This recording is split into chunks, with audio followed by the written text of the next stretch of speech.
Have you ever tried to look at yourself or your school or your church through the eyes of your non-Christian neighbors? When you take away all that you know and where you've come from and try instead to look at what he knows and where he comes from, what does your life and activity look like through his eyes? And why does any of this matter for school? This is the Doc School Leader Podcast, and I'm your host, Kyler Martin. We're here to sustain the vision and support the work of faithful, courageous school leaders. We're dedicated to your renewal and growth. Transformative schools need effective leadership, and effective leaders are formed through patient training. Here we go.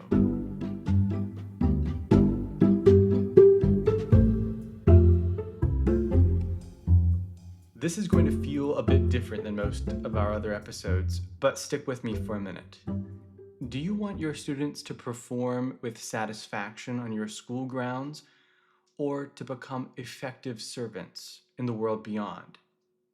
You can say it in different ways, but a Christian school isn't worth the time and effort it takes unless it's helping form disciples of Jesus. That doesn't mean you're practicing child evangelism or replacing the essential work of the church. It does mean that we are partnering with our churches and families, and that we as school leaders and teachers are fully devoted to following Jesus ourselves. Like Stephan says, we should think of ourselves as wearing signs that say, "Follow me." This is a call to evaluate and refocus our personal vision and witness in our relationships around school that most definitely shape our teaching and our students. Stephan Gingerich, he's been on this show before and brings a range of experience in teaching and school leadership, some of which he gained while growing up and teaching in Central America. He brings refreshing perspective and challenges us in this talk to be concerned with what's beyond our school's fences. Stephan invites us to ponder with him. Great opportunities are often disguised as problems. Perhaps we witness the most when we don't know that people are watching us. And how, after all, can our schools bring light to the world? What does the Sermon on the Mount have to say about Christ-like community relationships? And what are practical ways we can connect with our communities?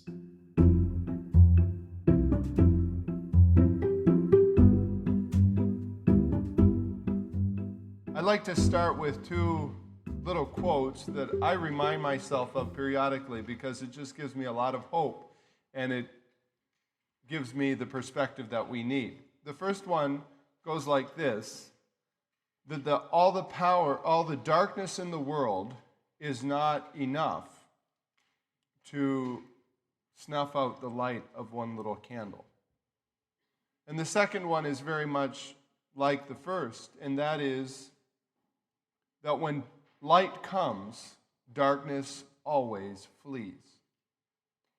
You see, light has more power than darkness. And even though darkness is big and scary, just a little bit of light makes darkness run to the corners of the room.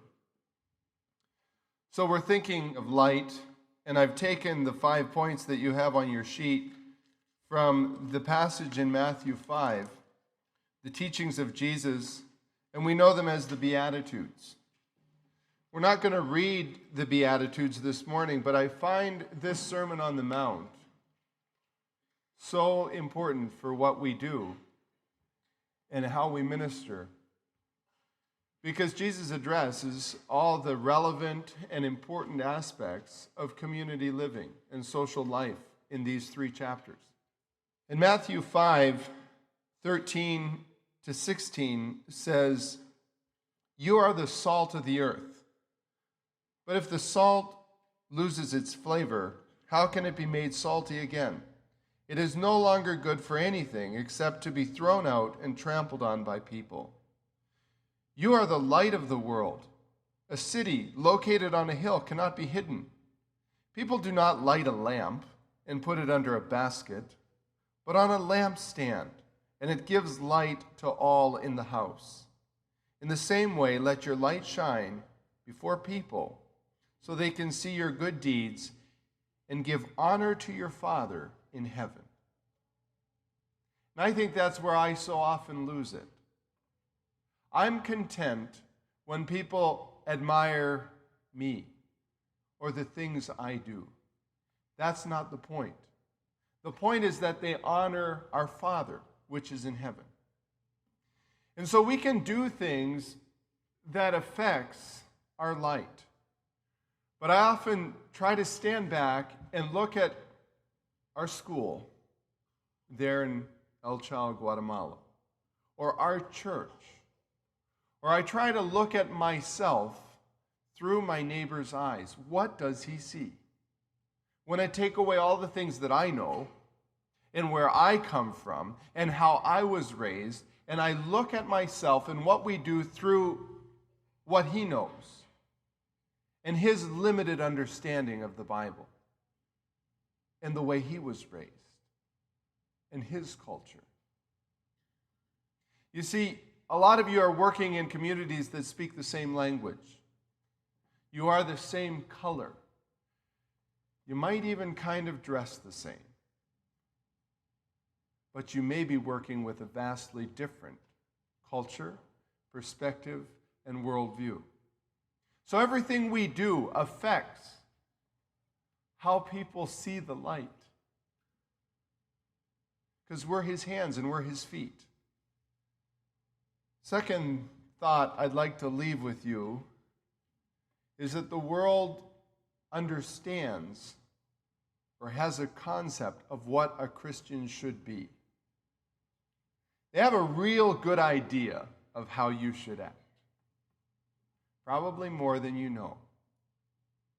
I have a friend who moved 2 weeks ago to a new house, into a new community, a medium-sized city. And the first couple days, they were there getting the house ready to move into, and he got to know the neighbor. And they were chatting, and the neighbor invited him over. He said, "Come over for a minute." It was a hot day. And he offered him a beer. He said, "Oh, no, I don't drink." And he said, "Well, I thought you wouldn't, but I thought I'd check." How many times do they think we won't, but they think they'll check? Our students do that. Children do it to parents. And the world does it to Christians. They have a real good idea. And I wonder, how often have I let them down? I remember years ago, and this is hard for me to admit, but it was probably 20 years ago, or 15, we were at Faith Builders. My family had come, if I remember correctly, it was for like a music colloquy. And I didn't want to be here. That's beside the point. We had just pulled into the driveway when another car came and stopped kind of on the road, just out in front of Faith Builders. And the man got out and he was mad. And he was asking who was driving the pickup. Well, we didn't know because the pickup was already there when we got here. He was complaining, "I don't really understand it," but apparently one of the young men that was also attending the meeting that day had come in his pickup truck. The man said he was doing 80 miles an hour through town. He was very upset. And he knew that Christians shouldn't drive like that. And I'm not here to criticize him at all. I'm probably guilty of the same thing. The point I'm trying to make is that everything we do, everything affects this picture. How they see the sun. I believe a Christian school can be used as a tool to reach out to the lost around us. Once again, write down what's useful to you. Make it personal. I believe that a Christian school can reach the young for Christ and future service. So no matter how many disadvantages that youngster may have from home, he may live in a very troubled home. That's okay. It's part of his preparation. I believe that. And as a teacher, we're maybe his only chance. And I don't want to overemphasize the work that we need to do, because I believe more and more, I'm understanding more and more, that it's not so much about me. It's about what God is doing through me. But we have to be vessels. We have to be willing to be used. And a teacher may be one of his only chances to get that chance, to change, to use his disadvantages as an advantage. You see, I believe that all of us were born into this world for a special purpose. We have a job to do that only we can do. And everything, every part of our lives is ordained to help us do that job. Even the disadvantages, even the problems, even my weaknesses, God wants to use them for his honor and glory. I believe that the Christian school can often be a neutral point of contact between the church and the community. There are a lot of people that will not darken the door of your church, but they'd come to an activity at your school if you'd invite them. So it can be a safe place where you can meet them. And I don't think it's good enough to say, well, they came to our fundraiser. Well, that was great, success. No, get them to church. But it's a point of contact. It's where you get to know them and where they fit in the community. I believe Christian schools can be used to prepare missionaries and Christian workers. So you may say, I'd really like to go into service somewhere. I'd like to go over to Romania or Nigeria. I'd like to do something to reach the Muslims. Well, do you know what? I would too. I really would. But we have to remember as teachers that maybe we're called to equip the people that are going to go to the Muslims. What am I doing today? We have to stand back and see the big picture. As I heard that, I thought of an example of that. When you learn to drive, we tend to look, at least I did, right at the end of the hood. And it's hard to steer straight. Because we're careful that the car isn't going to go over the yellow line or over the white line. And we go over both. The first thing I tell my boys when I'm teaching them how to drive, I say, look out there, like at least one hydro pole, electric pole, down the road. Look out beyond and just aim the car for that point. Now, you've got to realize what's between you and that point, but it really helps you steer. And I would say the same thing here. Look out beyond. Look out at the possibilities. And realize that if you have 10 students in your class, you can multiply yourself and your influence times 10. If you have 15 students, you can multiply yourself by 15. I believe that the Christian school can connect community families and lead them to Christ. Now, in our school, it used to be a church school. It's no longer a church school. It was a lot easier to control when it was a church school. We had a lot less problems. We had to work less. And I don't have the answers for that in your community, but I believe that schools and education can be a way to reach people for Christ. People that otherwise may have just floated past us. First point is to be a peacemaker. Matthew 5, verse 9 says, "Blessed are the peacemakers, for they will be called the children of God." You will be identified as a child of God when you make peace. And there's a lot of ways to do that. We should seek the peace. I think it was Bono, a rock star, that said, "The wicked make so much noise. The godly are oddly still. We're the quiet in the land." And I ask myself sometimes, I wonder, are we too quiet? We're called to bring peace. Jesus, it's God's will for his children to bring peace to situations. And I understand that there are some situations where you can't have peace. That's why I think the Apostle Paul wrote, he said, as much as lies within you, live peaceably. As much as you can, be at peace.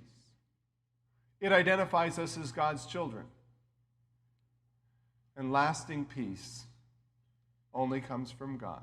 That's the only place we can get it. And just like love, and just like forgiveness, that I find in my own strength, I can't give. So peace, I need to get from God in order to be able to give it to others. Great opportunities are often disguised as problems. So if you have an issue, try to, once again, look beyond the issue. Look beyond the problem. Ask God, what kind of opportunities are you giving me here? What do you want me to learn? What do you want me to do?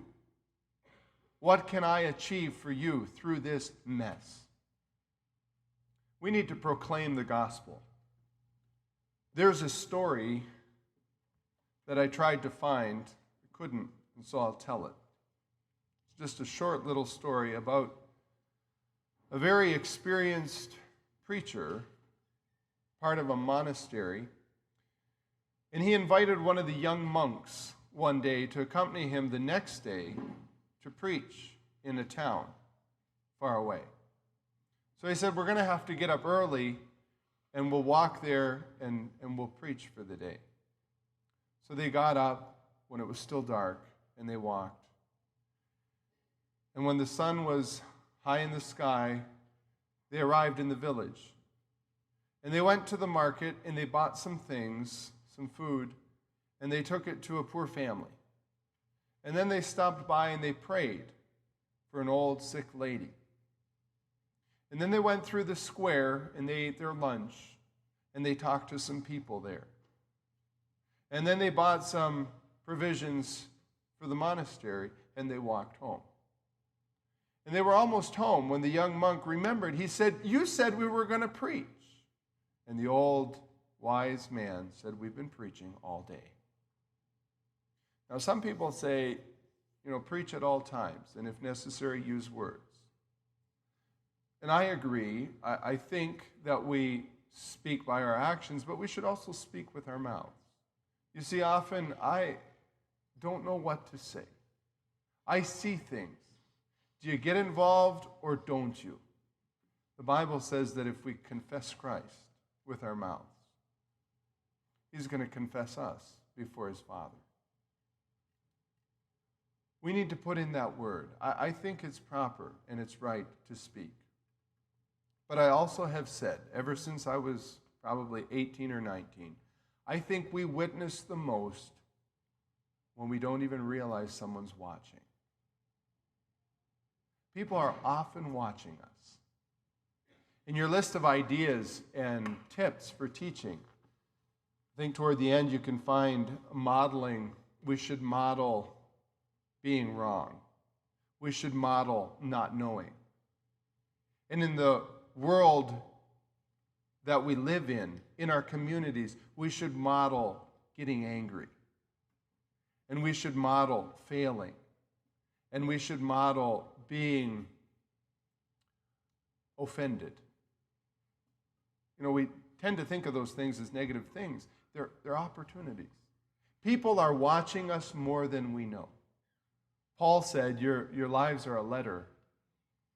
Ye are our epistle, written in our hearts, known and read of men. It reminded me of a poem. You've probably seen it. You've probably read it. I am my neighbor's Bible.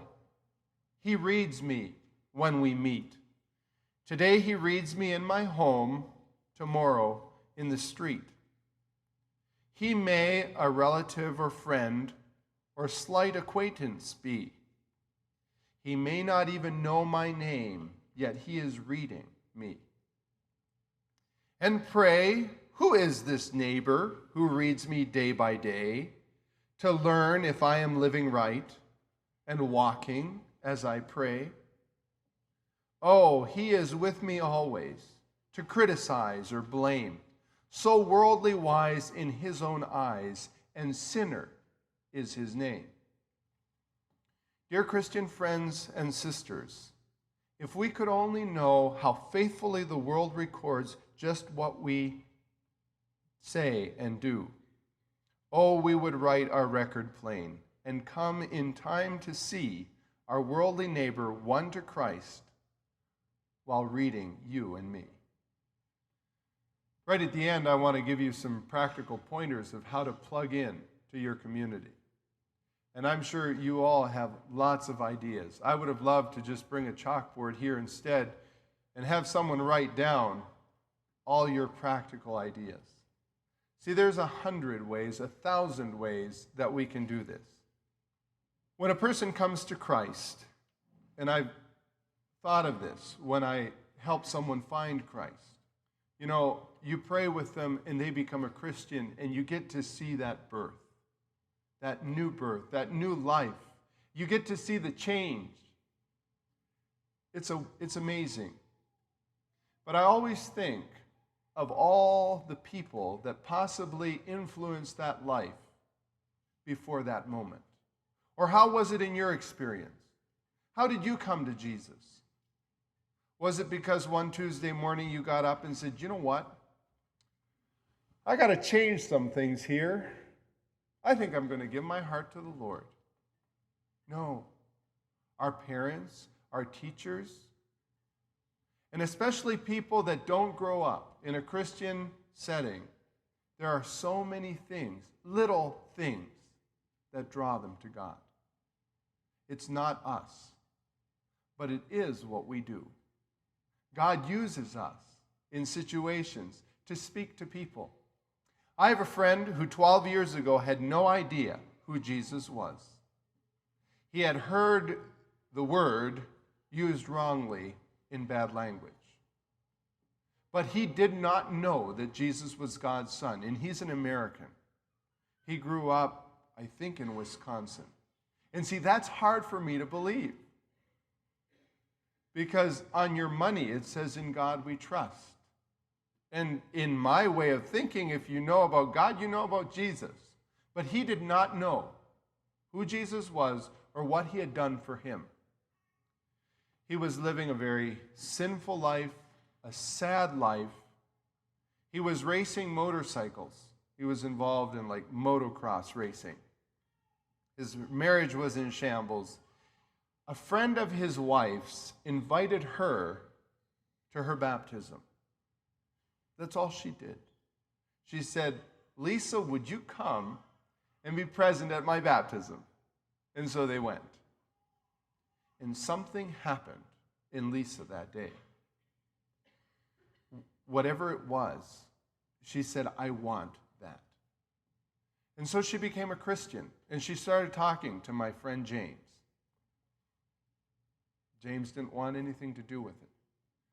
And I don't know his whole story, but he told me that it wasn't until he was about at the end of his rope, separated from his wife, living with another woman, drunk most of the time, that he finally gave up and gave in.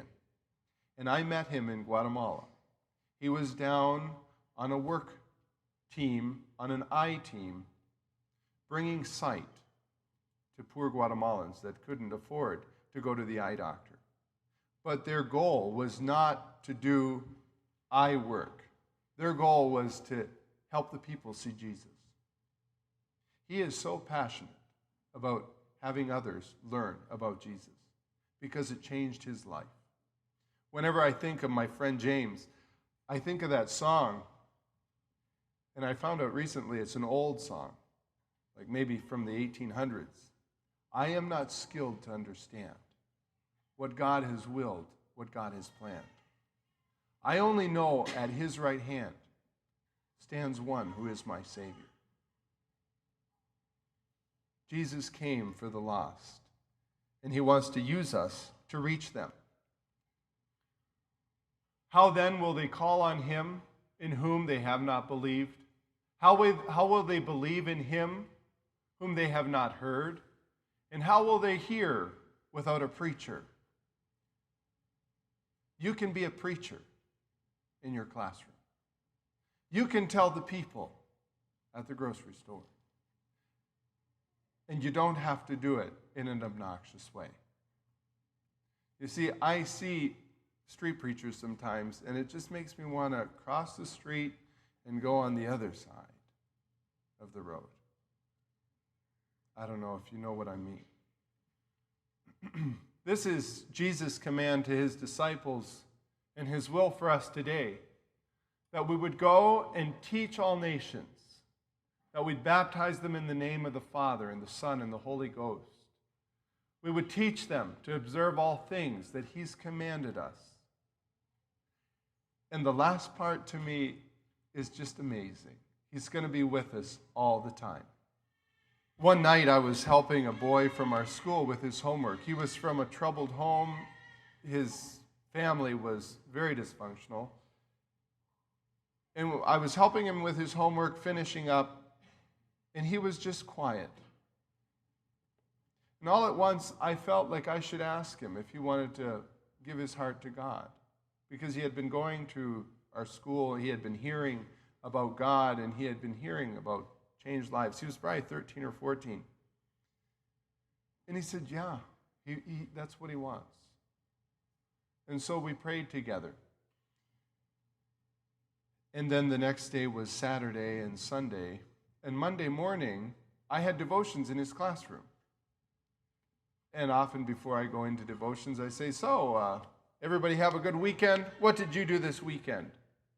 He did not only raise his hand, he stood up. He said, well, I just want to tell my class that on the weekend, I became a Christian. I'm a new person. It was amazing to me, because God was obviously working in his heart.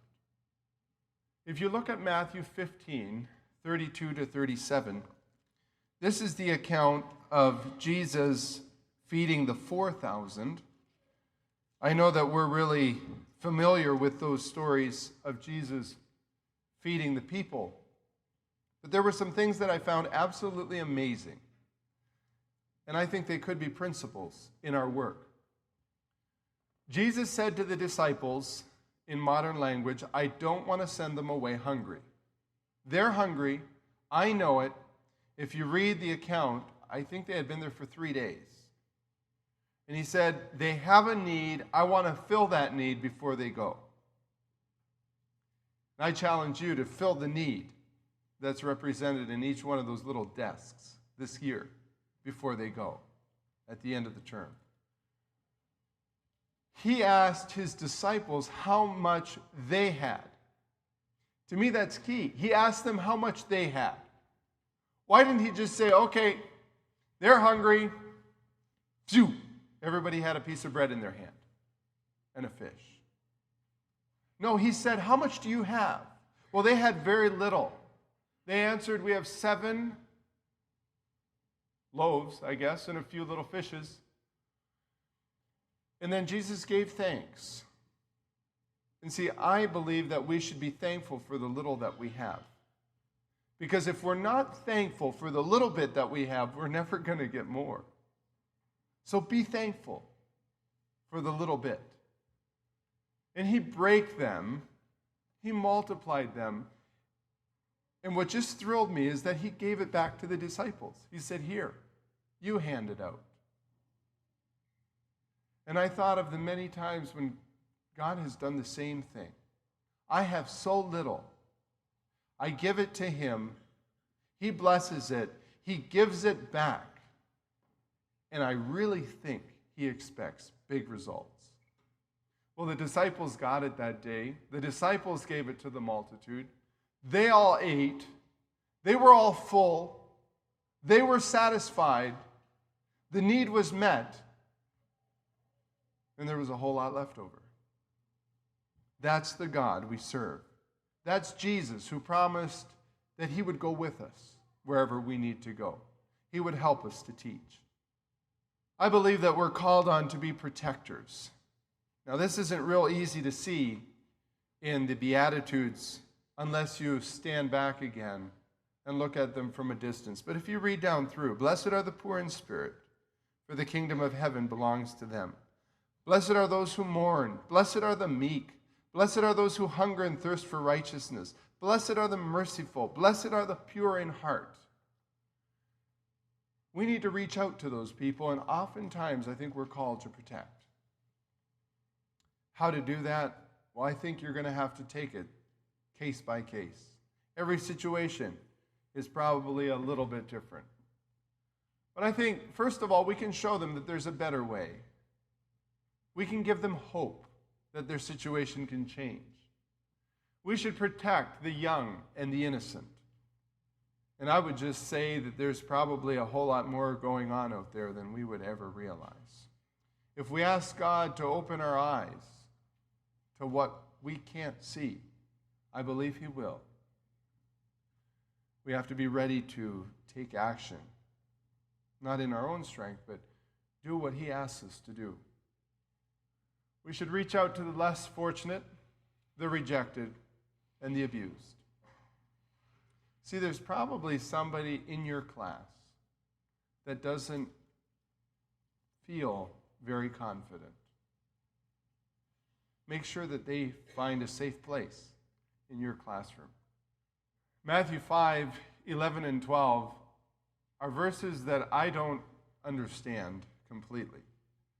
But I've come to believe that this is a test that God gives every one of His workers, every one of His disciples. And from my experience, it's the toughest test that I've taken. It's when we do good and it creates conflict.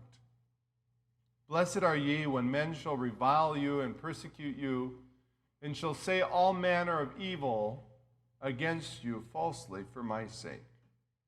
You might say, I can't believe that they're lying about me. Well, thank God they're lying. At least they're not telling the truth, because that would mean you're wrong. You know, when people misrepresent you, that's tough. It's very hard. I find it devastating. But remember, at least they're misrepresenting you. It's not accurate what they're saying. The tough thing is that it's maybe only 3 degrees off, and they're going to confuse some other people.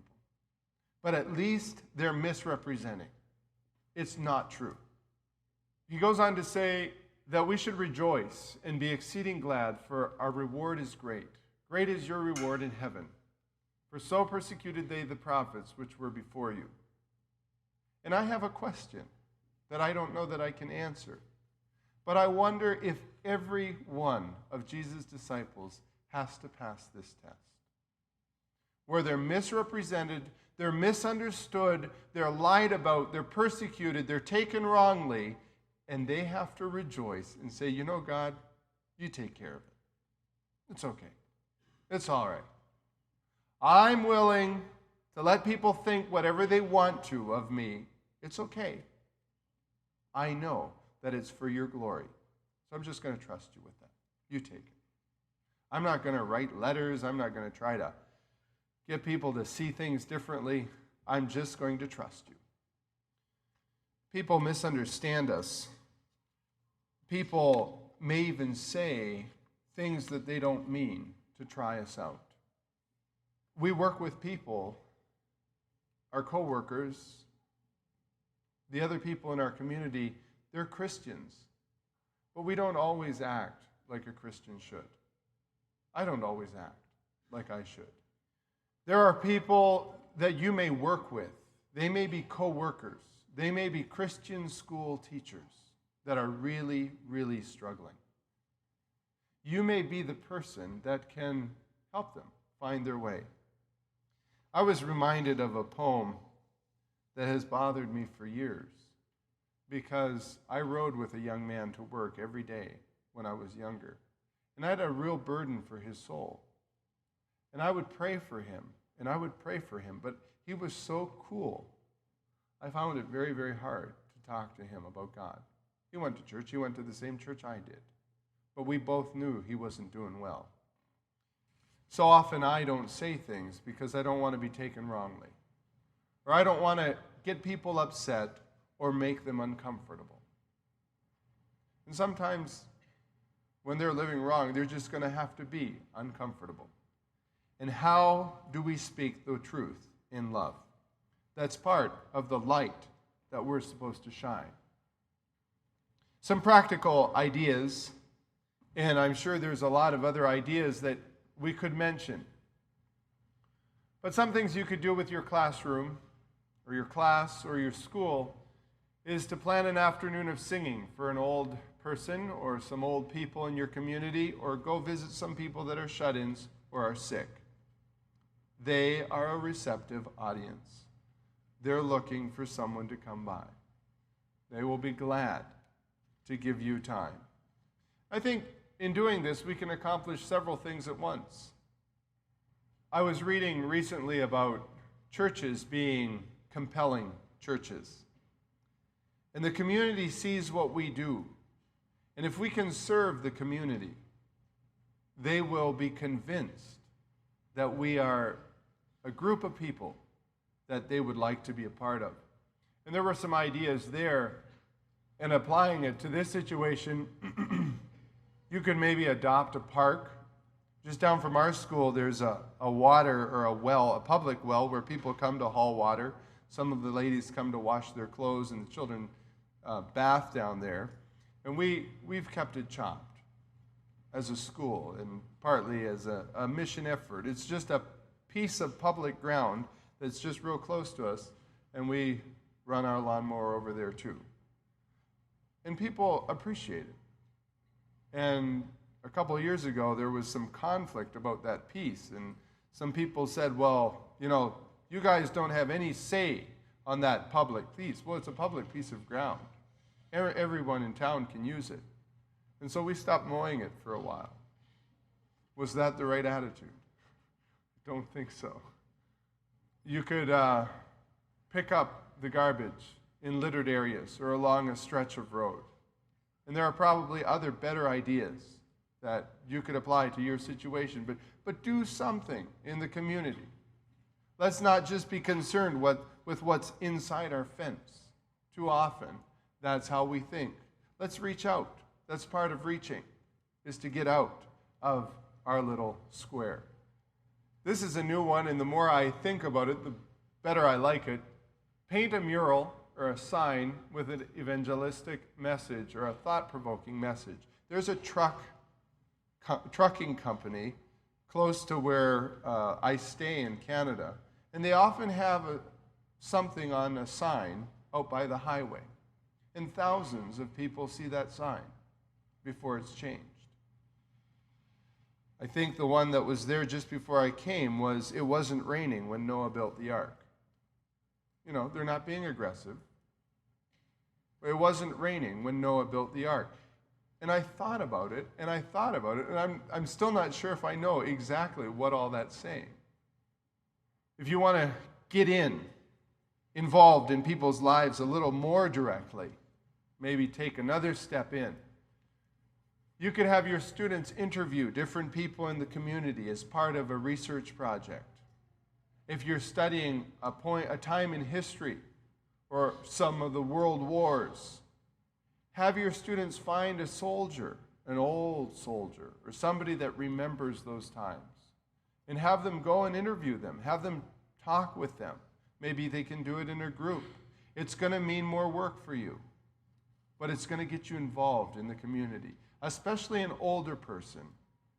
Rest assured that when Johnny calls him, he's going to tell his son about the little Christian school that came to visit him. Because it's going to change his day. It's going to be the highlight, maybe, of his week or month. I'd encourage any school to plan a fundraiser night where the goal is not to raise funds. You see, a fundraiser is safe. Anybody can go to a fundraiser. So you put up some maybe signs around town that on such an evening or such an afternoon, we're going to have a fundraiser here at the school. Would you please come? And they come, and make it your goal to reach out to the community, to get to know people that attend that thing. Make connections. Figure out where they live. Get to know your families that are just right around your school. and some ideas, I guess, for that. I'm sure there are some better ones, but you could plan a car wash. People maybe need their cars washed. You could plan a couple supper around Valentine's Day, where they pay so much, and you just serve them some good cooking in one of your biggest rooms at the school. Get to know them. They come your way, you go their way, and you have that connection then.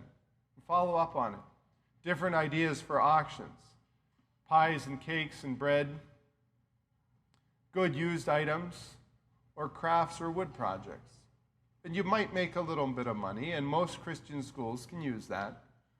But that's not the goal. That's not the deal. Up in Canada, in the area where I live, I'd like to know more about it, but I don't know that Google is really going to help me on this one.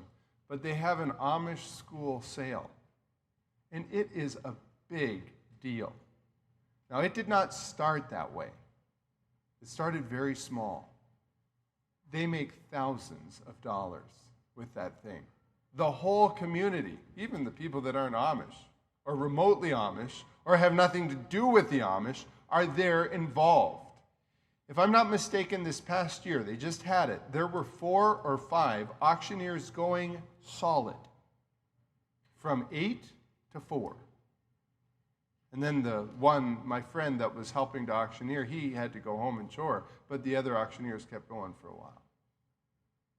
But we're not taking turns among the 4 or the 5. We've got 4 or 5 going strong. We've got somebody selling over here, somebody selling over here. It's just mounds of stuff. It's huge. And some people donate it, and some people give it to them at their cost, and they sell it all, and it goes for the Amish school. Some outreach options with maybe a more evangelistic twist is a children's club, and I think children's clubs are good if there's a bit of follow-up. If there are some people behind the young people that are working with the children, if there can be a pastor or some mature people that can then disciple their parents. See, it's a dark world out there. There's a lot of misery. And we can try to alleviate that suffering by taking the child out of his home and letting him color some pictures for an hour or 2. But what I believe Christ is calling us to do is lead the people to Him who fills everything completely. A youth afternoon or an evening, a ladies' Bible study. I think you'd be surprised how many ladies would be open to sitting down and study the Bible. We're not studying Mennonite doctrine yet. We're studying the Bible. What does the Bible say to them? The Bible is a living book. It transcends all culture and all time, and it has answers for you and your neighbor today. Could plan a men's breakfast. You're going to want to do some follow-up. Or maybe a sports event. I talked to a fellow that goes over to, I'm going to say like Thailand or something like that. It's way over. And they play hockey. And then during whatever they call that, between periods in hockey, intermission, one of their guys goes over to the other team's dressing room and they do a Bible study. But that's their mission trip. Maybe some of you want to sign up. What I'd like to say, I'm not doing a promo for them. I'm saying, why don't we do more of that? Can we? Are we strong enough? I'd like to close with a story. I feel like I've just maybe asked questions and given a few random ideas. When Jesus was sending out his 12 disciples, he said to them like this, I am sending you out like sheep surrounded by wolves, so be wise as serpents and innocent as doves. Beware of people, because they will hand you over to councils and flog you in their synagogues, and you will be brought before governors and kings because of me, as my witness to them and the Gentiles. So it's pretty scary out there. Be careful, but be filled with Christ. There's a story about a man named Sadhu who was a Hindu that was converted to Christianity. He became a missionary to his people in India. Late one afternoon, Sadhu was traveling on foot through the Himalayas with a Buddhist monk. It was bitterly cold, and the wind felt like sharp blades slicing into their skins. Night was fast approaching when the monk warned Sadhu that they were in danger of freezing to death if they did not reach the monastery before darkness. Suddenly, on a narrow path above a steep precipice, they heard a cry for help. At the foot of the cliff lay a man, fallen and badly hurt. The monk, the Buddhist monk, looked at Sadhu and said, "Do not stop. God has brought this man to his fate. He must work it out for himself. Let us hurry on before we too perish." But Sadhu replied, "God has sent me here to help my brother. I cannot abandon him." The monk continued trudging off through the swirling snow, while the missionary clambered down the steep embankment. The injured man's leg was broken and he could not walk. So Sadhu made a sling of his blanket and tied the man on his back.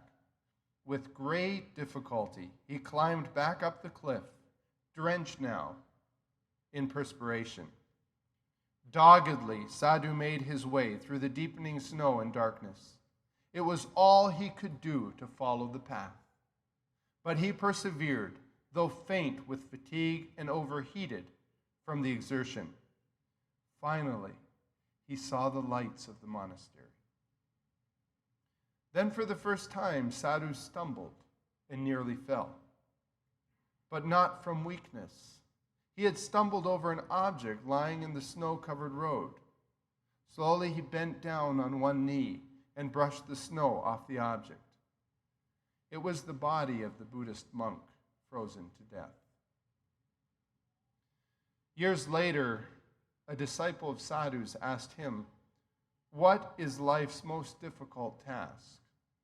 Without hesitation, Sadhu replied, "To have no burden to carry." May God bless you. Do you have a burden or several? Have you thought about giving thanks for them? This could make a great conversation with your staff members or church members. Thanks for listening to this episode of the Doc School Leader Podcast. We hope that this episode brought you some inspiration and renewal. If you're finding these episodes meaningful, leave us a rating or share an episode with a friend. We'd also be glad to hear from you. You can get in contact with us through our website, thedocisforlearning.org, or by completing our listener survey. See the links for both options in the show notes. May God, who has called you to the labor of education, prosper your work and fulfill his good will through your school.